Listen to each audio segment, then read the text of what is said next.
자, 오늘 우리에게 주신 하나님 말씀은 고린도후서 4장이에요. 4장 우리 7절부터 18절까지의 말씀을 저와 여러분들이 천천히 한 목소리로 합독하겠습니다. 우리가 이 보배를 질그릇에 가졌으니 이는 심히 큰 능력은 하나님께 있고 우리에게 있지 아니함을 알게 하려 함이라. 우리가 사방으로 우겨쌈을 당하여도 쌓이지 아니하며 답답한 일을 당하여도 낙심하지 아니하며 박해를 받아도 버림받지 아니하며 거꾸러뜨림을 당하여도 망하지 아니하고 우리가 항상 예수의 죽음을 몸에 짊어짐은 예수의 생명이 또한 우리 몸에 나타나게 하려 함이라. 우리 살아있는 자가 항상 예수를 위하여 죽음에 넘겨짐은 예수의 생명이 또한 우리 죽을 육체에 나타나게 하려 함이라. 그런즉 사망은 우리 안에서 역사하고 생명은 너희 안에서 역사하느니라. 기록된 바 내가 믿었으므로 말하였다 한 것 같이 우리가 같은 믿음의 마음을 가졌으니 우리도 믿었으므로 또한 말하노라.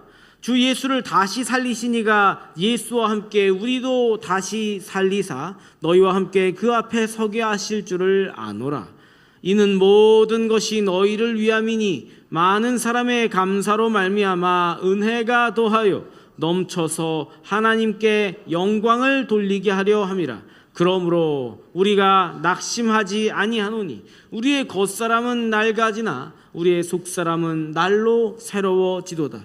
우리가 잠시 받는 환난에 경한 것이 지극히 크고 영원한 영광에 중한 것을 우리에게 이루게 함이니 우리가 주목하는 것은 보이는 것이 아니요 보이지 않는 것이니 보이는 것은 잠깐이요 보이지 않는 것은 영원함이라. 아멘. 한 주간 평안히 잘 지내셨어요? 우리 서로 옆 사람과 이렇게 인사합시다. 상처를 향기로 만드시는 하나님을 믿습니다. 시작. 아멘. 저의 상처도 그리하실 줄 믿습니다. 시작. 자, 우리가 이제 지난주까지 이제 사랑의 사도가 되기까지 그 이야기를 마무리하고 8주간의 이야기를 마무리하고 사경의 전까지 한 3주가 남아가지고 요 3주 동안에는 각각의 단편적인 어떤 말씀들에 좀 귀를 기울이려고 합니다. 저는 개인적으로 이제 하나님의 말씀, 하나님의 마음과 복음이란 복음이 펼쳐지는 장이 어디냐? 여러분과 제가 살아가고 있는 이 인생, 삶이라는 데 펼쳐진다. 저는 그렇게 성경을 읽고 있고 그렇게 배움받고 그랬습니다. 오늘 그 중에 첫날 복음이 일하는 터전으로서 여러분과 저의 인생에 주시는 첫날의 첫 주제가 상처라는 거예요. 상처. 우리 그 얘기를 나눌 겁니다. 오늘은. 자, 상처 얘기를 나누기 전에 우리가 향수들 뿌리세요? 향수 뿌리고 그러세요? 세상에는 진귀한 향이 있습니다. 진귀한 3가지 향. 첫 번째 향, 용련향이라는 게 있어요. 용련향이란 뭐냐? 그 향유 고래가 소화기관 안에서 만들어져서 이렇게 있던 것이 몸 밖으로 소화기관에 있던 게 몸 밖으로 나오려면 어떻게 해야 돼요? 토해서 몸 밖으로 나온 것이 바다 위를 둥둥 떠다니다가 수십 년 그렇게 이제 발효되고 숙성됩니다. 그러면 그게 극한 향이 돼요. 고래가 토한 것이 향기롭다니까 좀 이상하긴 한데 하여튼 되게 비쌉니다. 바닷가에서 돌멩이 같이 생긴 그런 것을 주스시거든 저한테 전화를 좀 해주시면 좋겠습니다. 또 두 번째로 희귀한 향이 뭐냐면 우황청심환으로 유명한 사향노루의 향낭에서 나오는 사향노루가 멸종위기종이라 구하기도 쉽지 않습니다. 굉장히 남성적인 향이고 머스크라고 부릅니다. 또 마지막 우리가 오늘 나눌 향인데 유일한 식물성 향, 3대 향 중에서 유일한 식물성이에요. 침향이라는 게 있습니다. 침향나무는 침향이란 침향나무에서 나오는 향인데 영어로는 오드라고 하기도 하고 아가우드라고 하기도 하고 그런데 오늘 우리가 나눌 향이 이 침향에 대한 얘기예요. 저도 침향으로 만든 향수가 한 개 있긴 한데 향이 되게 그윽하고 나무 냄새가 싹 나는 그런 향입니다. 침향은 어떻게 생기는 걸까요? 제가 이렇게 이제 예화로 설교를 시작하는 걸 장르를 예화 설교라고 부르는데 예화 설교를 할 때마다 제가 굉장히 주저할 때가 있어요. 왜 주저하냐? 여러분의 눈빛이 이렇게 반짝반짝 하거든. 이 예화를 얘기할 때 여러분의 눈빛을 보면 막 다 배울 것 같은 그런 눈빛이어서 제가 걱정이 됩니다. 나중에 집에 가가지고 우리 목사님이 향수 얘기만 하다 끝났다 그럴까봐 내가 성경은 기억 안 하고 향수만 기억할까봐 제가 걱정이에요. 그러나 제가 우리 주님을 믿고 오늘은 향수 얘기하려는 게 아니에요. 자, 이제 봅시다. 침향이라는 게 어떻게 만들어졌는지. 제가 다큐멘터리를 보다가 침향이 만들어진 이야기를 보게 됐어요. 어떻게 만들어지냐? 동남아시아 열대 우림 속에 아퀴라리아라고 하는 나무가 있습니다. 그걸 우리말로는 침향나무라고 불러요. 아퀴라리아 나무에 나무가 되게 평범합니다. 평범하다고 말하기는 어려울 만큼 나무 조직이 되게 부실해요. 그래갖고 가구를 만들 수 없습니다. 잘 부서져서 가구가 되게 어려워요. 그러면 색이 예뻐갖고 그걸로 뭐 가공품을 만드냐? 색도 허여멀건 누리끼리 해가지고 별로 좋지 않습니다. 그럼 열매가 있냐? 열매도 별 볼일 쓸데가 없습니다. 이 나무는 숲에 있으면 아무도 거들떠보지 않는 나무예요. 그런데 어느 날 이 나무에 큰 사고가 납니다. 벼락이 탁 떨어져서 나무가 불에 타거나 아니면 찢어지거나 혹은 벌레가 파고 들어가지고 구멍이 뻥뻥뻥 나거나 그 갈라진 틈에 곰팡이가 싹 자리 잡는 겁니다. 나무 입장에서는 아퀴라리아 나무 입장에서는 이게 죽을 일이 생긴 거예요. 이제 너 죽겠구나. 나무가 살아보려고 발버둥을 치는 거죠. 자기 안에 있는 가장 진한 진액을 그 상처에다가 막 쏟아붓습니다. 자기 몸에서 나온 진액이 수지가 돼가지고 딱딱하게 상처를 감싸고 굳어지는 거예요. 그게 수십 년, 수백 년 그 나무 안에서 숙성을 합니다. 그러면 그 상처 자리가 까맣게 변하면서 그 숙성된 수지 부분이 침향, 우리말로 영어로 오드라고 불리는 굉장히 값비싼 향기의 재료입니다. 그런 거죠. 나무에 깊이 박힌 상처가 그 나무를 침향으로 만들었다는 거예요. 그러니까 이런 거예요. 바람 한번 세게 맞아보지 않은 나무는 번갯불에 땅 떨어져서 가지가 찢겨져 나가고 불타는 고통을 겪어보지 않은 나무는 벌레 한 마리가 갉아먹어서 빵꾸가 뻥뻥 뚫리고 괴롭힘 당해보지 않은 나무는 흔들림 없이 곱게 자란 나무는 몇백 년이 지나도 그냥 그 정글에서 쓸모없는 나무일 뿐입니다. 향은커녕 열매도 목재도 쓸 수가 없는 그런 나무. 제가 이 다큐멘터리를 보면서 제 안에 제가 오랫동안 갖고 있던 기도 제목에 주님이 응답하시는 것 같아요. 성령님께서 응답하시는 것 같더라고요. 전 주님께 그런 질문들을 늘 했습니다. 목회를 하면서 하나님, 인간의 삶에 왜 이렇게 상처될 것들을 주시는 거예요? 왜 주님은 우리 인간의 인생을 상처 때문에 움츠러들게 하고 저렇게 아파하게 하고 저렇게 힘들어하게 하고 뭐를 하지를 못하게 불안하게 만들고 왜 그러는 거예요? 그 대답을 다큐멘터리의 그 침향나무가 저한테 들려주는 것 같더라고요. 오늘 우리가 성경 속에서 이 침향나무를 닮은 한 사람을 만납니다. 온 몸과 마음에 상처투성인 사람 바울입니다. 본문 7절 같이 읽어봅시다. 시작. 우리가 이 보배를 질그릇에 가졌으니 알게 하려 함이라. 아멘. 본문에 질그릇이라고 번역된 말은 오스트라키노스라고 하는 말을 번역한 말이에요. 오스트라키노스는 토기가 딱 고풍스럽게 요즘 일부러 토기에다 담아서 막 그렇게 곡식도 보관하고 그러잖아요. 그런 거 아닙니다. 오스트라키노스는 깨진 토기 조각을 말해요. 바울이 자기 모습을 나는 깨진 토기 같은 사람이야, 이렇게 말하는 겁니다. 여러분, 고대에는 종이가 워낙 비쌌기 때문에 사람들이 이렇게 물건을 주고받으면서 영수증 같은 걸 할 때 깨진 토기 조각 있잖아요. 거기다가 이게 숯 같은 걸로 이렇게 써가지고 내가 너 5,000원 줬어, 영수증 줍니다, 이럴 때 쓰는 게 오스트라키노스입니다. 오스트라키노스라는 말은 싸구려 혹은 언제든지 깨서 버릴 일회용품, 쓰다가 버린 거, 쓸모없는 거, 그런 뜻입니다. 바울이 자기를 그렇게 부르는 거죠. 나는 쓸모없는 것이야. 나는 쓰잘데기가 없어. 여러분, 이게 겸손한 척 하는 말일까요? 그렇지 않습니다. 실제로 그랬습니다. 왜 이렇게 바울이 자기 자신을 비하해서 말하는지 우리가 그걸 알기 위해서는 바울이 지금 감내하고 있는 고통이라는 것을 좀 들여다봐야 하는데, 하나는 마음의 심적인 고통이고 또 하나는 몸의 육신에 있는 고통이었습니다.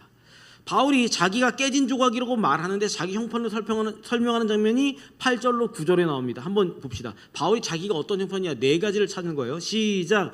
우리가 사방으로 우겨쌈을 당하여도 쌓이지 아니하며 답답한 일을 당하여도 낙심하지 아니하며 박해를 받아도 버림받지 아니하며 거꾸러뜨림을 당하여도 망하지 아니하며 사방으로 우겨싸고 답답한 일, 박해를 받고 거꾸로 누가 잡아뜨려가지고 나를 넘어뜨리려고 하고 8절에 우겨쌌다라는 말이 있는데 헬라어로 슬라보라고 하는 말을 번역한 말입니다. 이 말이 뭐냐면 포도주를 만들 때 어떻게 만들어요? 포도알을 따가지고 틀 안에 넣고 어떻게 하게 해요? 믹서기에 돌려요? 어떻게 해요? 발로 진 이기는 거거든요. 이게 그걸 틀라보라고 합니다. 그러니까 바울은 지금 자기가 포도알이 돼가지고 누군가가 자기를 진 이겨버리려고 하고 있다는 거예요. 그의 몸과 마음이 다 진 이겨지는 중입니다. 몸을 볼까요? 고린도후서 11장에 가면 바울이 자기가 자기 고생담을 말하는 거예요. 자기가 기록한 자기의 고생 목록이 쭉 나옵니다. 바울은 유대인들한테 매를 맞는데 수없이 맞습니다. 근데 그 중에서도 문제가 뭐냐면 공식적인 유대인 회당에서 재판을 할 수 있었는데 회당의 재판으로 인해서 형을 내리는 게 태형이라고 하는 거예요. 40에 하나 감한매 39대를 맞습니다. 보통은 39대 매를 태형을 맞으면 살 수가 없어요. 거의 거반 죽은 것처럼 이게 산 건지 죽은 건지 내 영혼이 몸 밖에 있는지 몸 안에 있는지 모르게 맞는 겁니다. 그걸 3번 맞았습니다. 한 번은 또 기록하기에 한 번은 나는 돌에 맞아 죽을 뻔했다. 그런 얘기도 써 있습니다. 사도행전 14장에 루스드라에서 유대인들이 모함해서 어저께까지는 사도 바울의 말씀이 너무 듣기 좋아, 너무 아름다워, 설교가 너무 은혜로워요. 그랬던 사람들이 돌을 들어서 사도 바울을 쳐 죽입니다. 죽은 줄 알고 사도 바울을 들어다가 성 밖에다가 던져놨어요. 그 얘기가 나오는 겁니다. 바울의 몸은 실제로 성한 데가 없었습니다. 근데 바울이 말하는 고통의 최고는 이렇게 멀쩡한 데가 없는 몸의 고통만 있는 게 아니에요. 그의 마음이 더 상해 있습니다. 지금 편지를 쓰고 있는 고린도 교회는 사실 바울 목사님이 개척한 교회예요. 바울이 세운 교회입니다. 그 안에 있는 사람들은 그 안에 있는 장로님, 집사님들은 다 자기가 가르쳤던 사람입니다. 근데 교회 안에서 들리는 소리는 뭐냐면 바울을 헐뜯는 소리가 고린도 교회 안에 끊어지질 않았습니다. 바울이 편지를 보내면서 편지를 읽으면서 보면서 빈정빈정 되는 겁니다. 그게 고린도후서 10장 10절에 나옵니다. 뭐라고 하는지 볼까요? 바울에 대해서 고린도 교회가 하는 말이에요. 시작. 그들의 말이 그의 편지들은 무게가 있고 힘이 있으나 그가 몸으로 대할 때는 약하고 그 말도 시원하지 않다. 야, 바울 목사님이 말이야 편지는 잘 쓰네. 예, 이게 칭찬하는 거 칭찬 아닙니다. 야, 편지를 읽어보면 편지는 그럴싸하게 쓰네. 근데 실제로 보면 사람이 시원찮아. 별로야. 말을 들어보면 말도 별로야. 정이 안 가. 그런 겁니다. 밖에서 남이 나를 때리면 참고 넘어가면 됩니다. 그죠? 남이 때리는 건 그것도 좀 억울한데 그냥 그냥 때리자 그래라. 그럼 가면 됩니다. 근데 내 가족이, 내 식구가, 심지어 내 자녀가 부모를 이렇게 몰아세우고 막 모독하면 견딜 수가 없습니다. 그러고 당해보셨어요? 너무 고개 세게 끄덕거리면 안 돼요. 주변에 자녀가 있으면 끄덕이지 마세요. 당해보셨을 겁니다. 여기가 확 무너질 때가 있어요. 내가 저런 것을 낳고 뭐를 먹었나? 미역국을 먹었나? 호적에서 파블라보다 그냥 막 그런 마음이 여기까지 나옵니다. 여러분, 바울처럼 고등교육을 받았고 자존감이 높은 사람들은 이렇게 사람들이 자기를 조롱하거나 무시하는 게 굉장히 괴롭습니다. 그냥 때려서 거반 죽을 정도 되는 것보다 이게 더 괴로웠을 거예요. 누가 봐도 바울보다 형편없는 사람들입니다. 그 형편없는 사람들이 누가 봐도 훌륭한 바울 목사님을 물고 늘어지는 거. 여러분, 이런 일을 당해보셨을지 모르나 제가 보기에는 이 중에서 태반은 그런 일을 겪으면 다 때려 쳐버려다 그런 생각을 다 하시게 되어 있습니다. 조금이면 견뎌볼 거 아니, 조금도 못 견디실 겁니다. 내가 너한테 이런 꼴을 당하느니, 내가 사랑받아야 될 너한테, 그 누구도 존경해줘야 될 나한테, 너가 나한테 이렇게 내가 이런 꼴을 당하느니 그만두고 말지 내가. 그런 생각 수없이 바울은 먹었을 겁니다. 사람들은요, 자기보다 조금만 반듯하면 그걸 지켜주는 사람이 많을까요? 깨 부수고 싶은 사람이, 툭툭 건들고 싶은 사람이 많을까요? 에? 저 옆에 신사 근린공원에 가면 모래사장에 노는 게 있어요. 애기들이 조금 형한 것 같아. 애기들이 이렇게 모래성을 이렇게 예쁘게 탁 해서 되게 근사하게 만들었습니다. 제법이네 생각을 하면서 지나가면서, 강아지 데리고 지나가면서 제법이네 그러고 보고 있는데, 옆에서 지나가던 아마 같은 학교 다니는 또래인 것 같아. 한 1, 2학년쯤 돼 보이는데, 또래가 지나가면서 일부러 발로 그리고 막 둘이 싸움이 났어요. 그런 겁니다. 사람의 마음은 그걸 지켜주기는커녕 부수고 싶다니까요. 사방에서 바울을 밟아 뭉개고 있습니다. 바울은 그런 짓눌림 속에서 그냥 있는 겁니다. 빠져나가려고 애쓰지 않습니다. 그냥 사방으로 우겨쌈을 당하고 있어요. 바울은 지금 몸도 마음도 상했습니다. 그래서 그렇게 말하는 겁니다. 내가 깨진 토기조가 같구나. 바울이 받고 있는 상처의 얘기를 잠깐 여기다 놔두고 다시 침향나무 이야기로 들어갑시다. 여러분, 여기 안에 우리의 상처를 우리가 다루는 방법이 담겨 있거든요. 우리가 먼저 기억할 것은 뭐냐면, 침향나무가, 모든 침향나무에 상처가 났다고 해서 다 침향이 되는 것은 아닙니다. 여러분, 이걸 꼭 아셔야 됩니다. 어떤 침향나무는 상처가 나면 상처가 난 자리에서 그 곰팡이 균을 이기지 못해서 썩어 들어갑니다. 나무 안쪽까지 썩어 들어가서 가뜩이나 부실한 조직인데 금방 썩어 들어가서 그 나무는 향기가 나는 게 아니라 무슨 냄새가 날까요? 나무 썩는 냄새가 나죠. 나무 썩는 냄새. 그거 알죠? 그 지하실에 가면 나는 냄새. 그런 냄새가 납니다. 사람이 받는 모든 상처가 항상 귀하고 귀한 향기가 되면 얼마나 좋을까요? 그러나 장담을 할 수가 없습니다. 똑같은 아픔을 지나온 두 사람이 있는데, 한 사람은 그 아픔 때문에 깊어지고 넓어지고 사랑으로 더 풍성해지는 사람이 있습니다. 근데 그 똑같은 아픔 때문에 다른 한 사람은 울분에 차 있고 한숨을 쉬고 날마다 자기를 저주하면서 무너져 갑니다. 그런 사람이 있습니다. 똑같이 결핍된 어린 시절을 갖고 있어요. 똑같은 고아원에서 자랍니다. 근데 한 사람은 이 결핍을 돌아보면서 나의 어린 시절의 이 불행을 누구에게 전해주지 말아야지, 다른 어린 친구들의 아픔을 한눈에 알아보는 아주 귀하고 귀한 사람들이 됩니다. 내가 이것을 사랑으로 승화해 내리라. 그런데 같은 고아원에서 어떤 사람은 세상을 향해 이를 갈고 도끼를 품은 범죄자가 되기도 하는 겁니다. 맞습니다, 여러분. 고난이라고 해서 다 향기를 만들 수 있는 건 아니에요. 고난이 중요하다는 게 아닙니다. 뭐가 다를까? 침향나무를 다시 보십시오. 상처가 침향을 만드는 게 아니었어요. 상처가 났을 때 그 나무 안에서 흘러나오는 것, 그 안에 담긴 것이 침향이 되었다는 겁니다. 여러분, 상처라는 것은, 고난이라는 것은 계기일 뿐입니다. 향을 만드는 것은 그 안에 뭐가 담겨 있느냐로 결정되는 거죠. 우리가 물어야 할 질문은 이겁니다.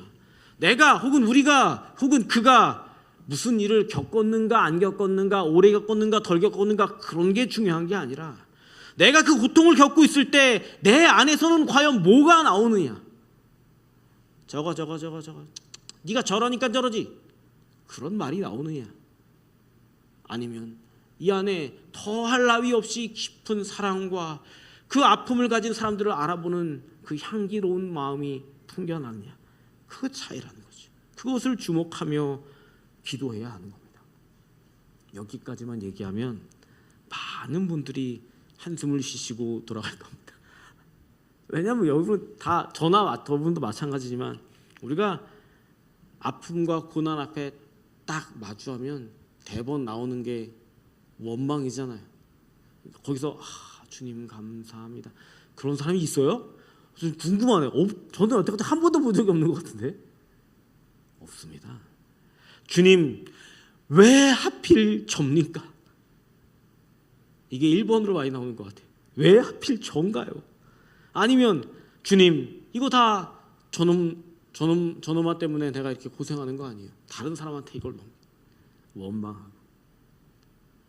여러분 사실 우리는요, 사람은요, 피조물은요, 우리 안에 있는 것으로는 이 고통과 고난을 이겨낼 방법이 없습니다.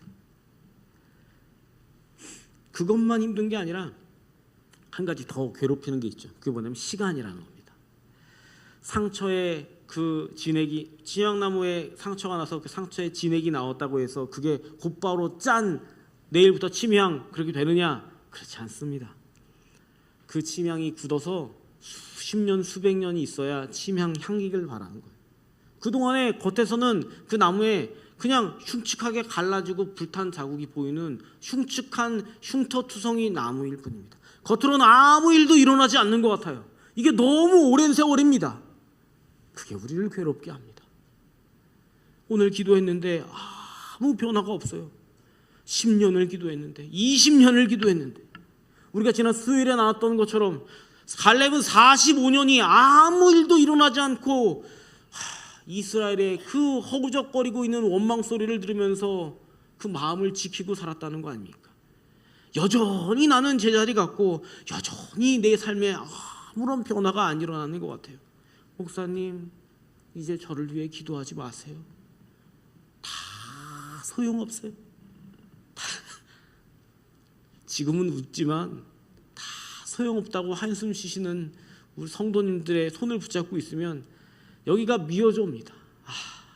주님 왜 이렇게 힘들게 하십니까? 그러나 시간이라는 것을 여러분 기억하십시오. 시간이라는 것은 하나님께서 우리의 믿음을 물어보시는 그 기간입니다. 너가 진짜 나를 믿고 있니? 네가 진짜 이 문제를 내가 해결할 수 있다고 너는 확신하고 믿고 있니? 믿고 있습니다, 주님. 그래, 얼마나 믿고 있니? 얼만큼 믿고 있어? 나무 안에 수지가 귀한 침향이 되었는지를 나무를 깨서 열어보지 않은 채로 수십 년을 그렇게 기다려야 한다는 겁니다. 바울이 이런 우리의 난점을, 어려운 점을 다 알고 있습니다. 자기 안에 담긴 문제, 그 다음에 긴 인내의 시간, 이걸 말하는 거예요. 7절을 다시 읽어볼까요? 시작. 우리가 이 보배를 질그릇에 가졌으니 이는 심히 큰 능력은 하나님께 있고, 이 말에 7절 말에 중심점이, 무게중심이 어디 있어요? 질그릇에 있습니까? 아니면 보배에 있습니까?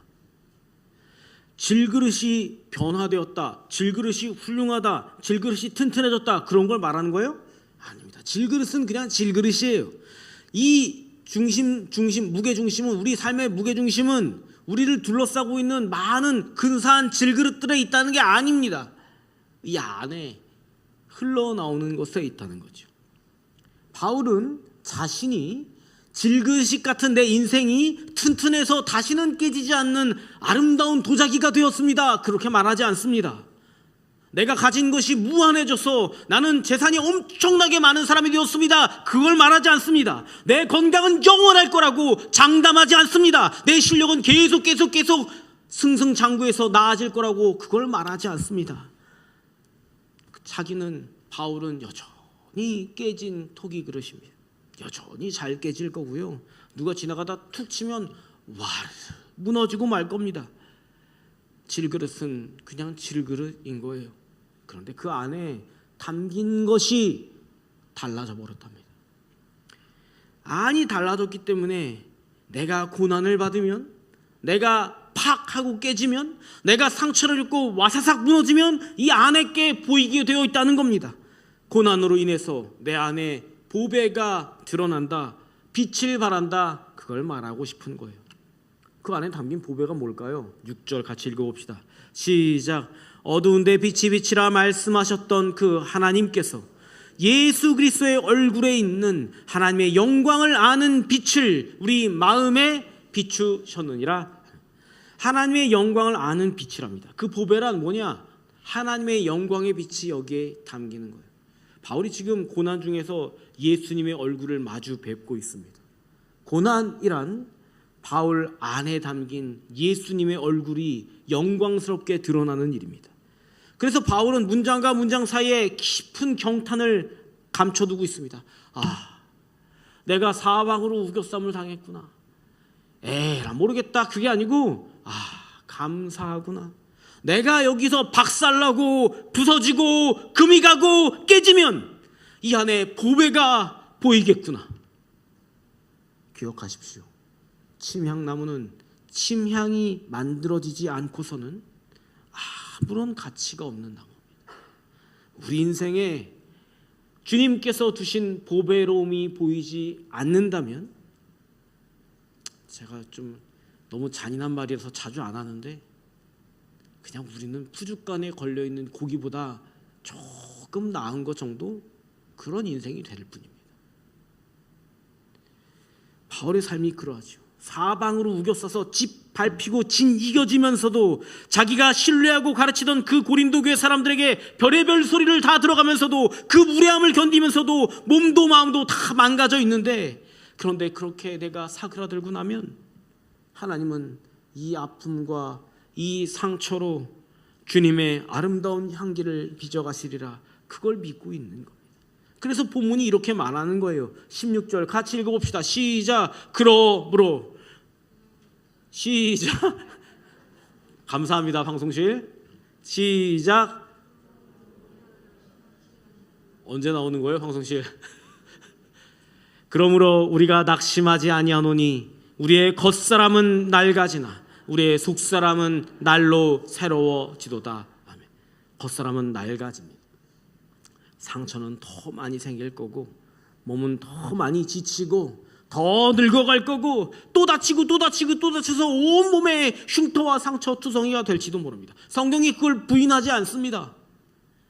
그런데도 속사람은 날마다 매일매일 새로워질 거라고 말합니다. 하나님이 우리를, 바울을, 그들을 새롭게 하시는 거거든요.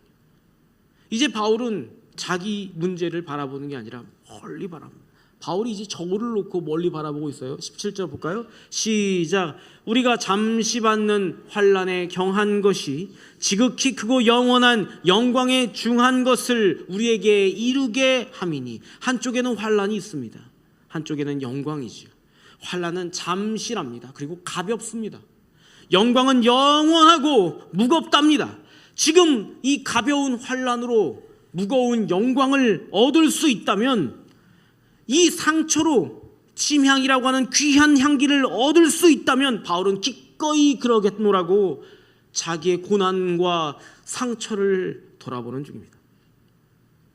혹시 여러분들의 인생에 지금 눈앞에 아픔과 고난과 답답함과 우겨쌈과 괴롭힘과 거꾸로뜨림이 여러분들에게 있습니까? 바울처럼 길고 긴 아픔의 시간을 견뎌야 하는 상황입니까? 사람들은 여러분들을 무시하고 거꾸로뜨리려고 하고 학대하고 있습니까? 내일이 너무 불안하고 두렵습니까? 여러분, 그 모든 것은 그거보다 훨씬 크고 무거운 하나님의 영광을 우리에게 안겨주시기 위한 하나님의 도구, 기회, 계기라는 겁니다. 사랑하는 애트 성도 여러분, 저는 목사로서 우리 교회 성도들의 여러 가지 아픔과 속상한 이야기들을 듣고 귀 기울이고 같이 품고 기도하고 있어요. 제가 그 많은 기도 제목들을 귀 기울여 들으면서 고난에 감사하라, 그런 설교는 죽어도 못하겠습니다. 그거는 아닌 것 같아요. 함부로 할 말이 아니지. 고난에 감사하라. 글쎄, 그런 말을 함부로 할 수 있을까? 그러나 목사로서 제가 해드릴 수 있는 유일한 말은, 그래도 그 와중이라도 하나님만을 꼭 붙드셔야 합니다. 하나님께서 이 상처로 향기를 만들어 주심을 믿고 붙드셔야 합니다. 우리의 가치는 껍데기인 토기 조각에 있는 게 아니거든요. 토기 조각 너무 그게 전부라고 생각하지 마세요. 그거 깨지면 뭐 깨지거니. 편찮아서 걷는 것도 불편하고 사방이 아픈 곳이라 이걸 어떻게 주체할 수가 없고 그런 일들이 우리 안에 반복됩니다. 우리는 그럽니다. 깨질 그릇 혹은 깨져 있는 그릇, 앞으로 깨지게 될 그릇, 그거밖에 없습니다. 그러나 그 안에 보배가 있음을 기억하십시오. 이 기다림의 시간이 헛되이 흘러가지 않는다는 것을 기억하세요. 하나님이 이 고난을 재료 삼아 우리에게 영광의 무거움으로 돌려주실 것입니다. 우리 은혜의 뜰 서북교회 모든 성도들은 삶 가운데 복음의 깊은 향기를 품게 되시기를, 무게감 있는 하나님의 영광으로 채워질 수 있기를 우리 주 예수 그리스도의 이름으로 간절히 축복합니다.